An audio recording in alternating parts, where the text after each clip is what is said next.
तर दुसरीकडे काँग्रेस शिष्टमंडळ निवडणूक आयोगाची आज भेट घेणार आहे। अगदी थोड्याच वेळात निवडणूक शिष्टमंडळाच्या भेटीला जाण्याची शक्यता आहे। निकालाच्या तक्रारी आहेत, प्रश्नांसंदर्भात यात चर्चा होईल। शिष्टमंडळात काँग्रेसच्या वतीनं खासदार अभिषेक मनु संघवी, प्रदेशाध्यक्ष नाना पटोले, एआयसीसीचे ज्येष्ठ नेते मुकुल वासनिक, राष्ट्रीय प्रवक्ते पवन खेडा आणि त्यांच्यासह काही महत्त्वाच्या पदाधिकाऱ्यांचा समावेश आहे। रामराजे शिंदे आपले प्रतिनिधी आपल्यासोबत जोडले गेलेत। रामराजे, काय अधिकचे अपडेट्स आहेत आपल्याकडे?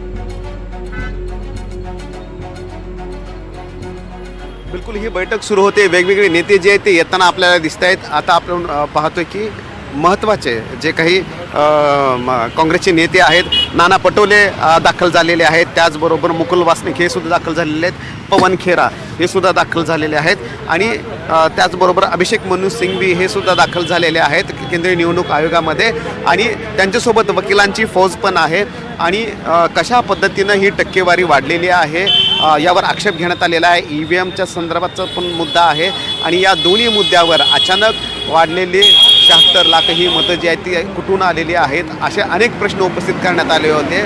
काँग्रेसकडून हे प्रश्न उपस्थित करण्यात आले होते आणि निवडणूक आयोगानं त्यांना पाचारण केलं होतं की तुमचे जे काही प्रश्न आहेत, मुद्दे आहेत ते येऊन मांडा आणि त्याचं आम्ही निरसन करू आणि म्हणूनच आज त्यासाठी त्या संदर्भाची महत्त्वाची ही बैठक आहे।